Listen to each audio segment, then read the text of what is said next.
بسم اللہ الرحمن الرحیم۔ شروع اللہ کے نام سے جو بڑا مہربان اور نہایت رحم والا ہے۔ السلام علیکم۔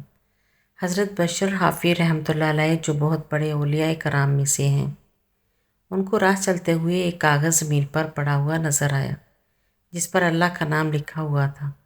آپ رحمۃ اللہ نے اس کو اٹھایا، گرد صاف کی اور ادھر ادھر دیکھا کہ کوئی محفوظ جگہ ہو تو رکھ دوں۔ جب انہیں کوئی جگہ نہ ملی تو آپ رحمۃ اللہ اس کو نگل گئے۔ اللہ تعالیٰ کو ان کا یہ ادب اتنا پسند آیا، اس کے عوض حضرت بشر حافی رحمۃ اللہ علیہ کا نام رہتی دنیا تک مخلوق کے لبوں پر عزت کے ساتھ جاری کر دیا۔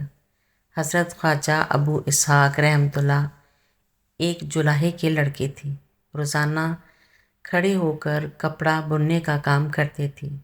جو روٹی ان کے لیے گھر میں آتی اس میں سے 2 روٹیاں طاق پر رکھ دیا کرتے تھے۔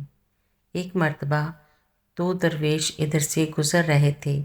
یہ ان کے لیے روٹی لے کر دوڑے اور یہ دونوں روٹیاں ان دونوں کے ہاتھ میں تھما دیں اور ادب سے ان کے سامنے کھڑے ہو گئے اور سر جھکا کر کہا، کھانا حاضر ہے۔ ان درویشوں کو یہ ادب اتنا پسند آیا کہ اس میں سے ایک نے یہ کہا، لڑکا بہت باادب ہے، ایسے لوگوں کو یوں ضائع نہیں ہونا چاہیے، میں اللہ سے ان کے لیے دینداری مانگتا ہوں۔ دوسرے نے کہا، تو پھر میں اس کے لیے دنیا کی نعمتوں کی بھی دعا کرتا ہوں۔ چنانچہ خواجہ ابو اسحاق رحمۃ اللہ علیہ کو جو شہرت اور باطنی نعمتیں ملی وہ اسی ادب سے ملی جو انہوں نے درویشوں کے سامنے اختیار کیا تھا۔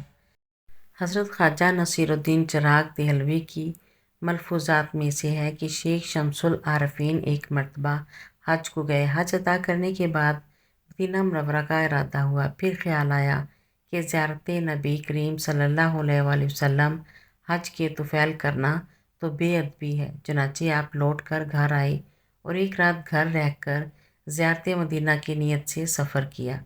جب روضہ رسول صلی اللہ علیہ وآلہ وسلم پر پہنچے تو عرض کیا، السلام علیکم یا رسول اللہ صلی اللہ علیہ وآلہ وسلم۔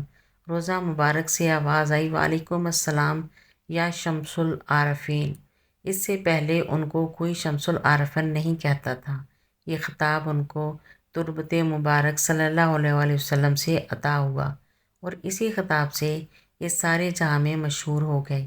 خواجہ صاحب نے فرمایا کہ تمام اعمال کا دار و مدار خلوص نیت اور ادب پر ہوتا ہے۔ ایک مرتبہ حضرت ابو سید ابو الخیر نے اپنے ہم عصر بزرگ ابو محمد اشری کی عیادت کا ارادہ کیا۔ آپ کے خادم خاص حسن نے عرض کیا کہ ان کو آپ سے اعتقاد نہیں ہے، شاید آپ کے سامنے کوئی نامناسب بات کہہ دے، مگر شیخ نے کہا، ہم ضرور جا کر عیادت کریں گے۔ حسن نے احتیاطاً ایک آدمی کو شیخ ابو محمد اشری کی خدمت میں بھیجا اور ان کو اطلاع دی جائے کہ شیخ ابو سعید ان کی خدمت میں آ رہے ہیں۔ یہ اطلاع ملتے ہی انہوں نے قاصد سے کہا کہ اس سے کہہ دو میرے پاس کیوں آ رہا ہے، گرجا گھر کیوں نہیں جاتا، گرجا گھر جائے۔ حسن نے یہ پیغام شیخ ابو سید رحمۃ اللہ علیہ کو پہنچایا تو شیخ نے کہا، ان کا کہا میری سر آنکھوں پر، میری پالکی گرجا گھر کی طرف موڑ دو۔ ساتھی اور خدام یہ سن کر بہت حیران ہوئے۔ شیخ ابو سید رحمۃ اللہ کلیسا پہنچے تو عیسائیوں نے شور مچا دیا کہ شیخ اپنے مریدوں کے ساتھ عیسائی مذہب اختیار کرنے آ رہے ہیں۔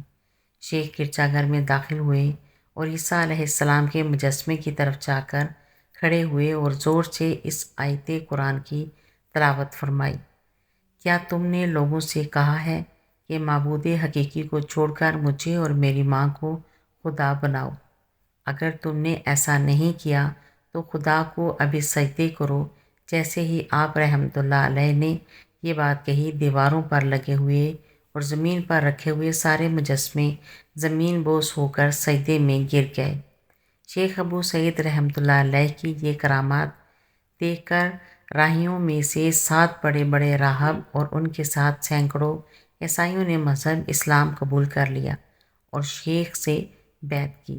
حضرت ابو سید رحمۃ اللہ علیہ نے اپنے ساتھیوں سے مخاطب ہو کر کہا، تم نے دیکھا کہ ہم نے اس بزرگ کے کہنے کا ادب کیا تو کیسی خیر و برکت ہوئی۔ جب یہ خبر ابو محمد اشری کو پہنچی تو وہ پھر خود حاضر ہوئے اور شیخ کی تکریم کی۔ میری ایسی اور ویڈیو دیکھنے کے لیے چینل کو سبسکرائب کریں، ویڈیو کو لائک اور شیئر کریں۔ اللہ حافظ۔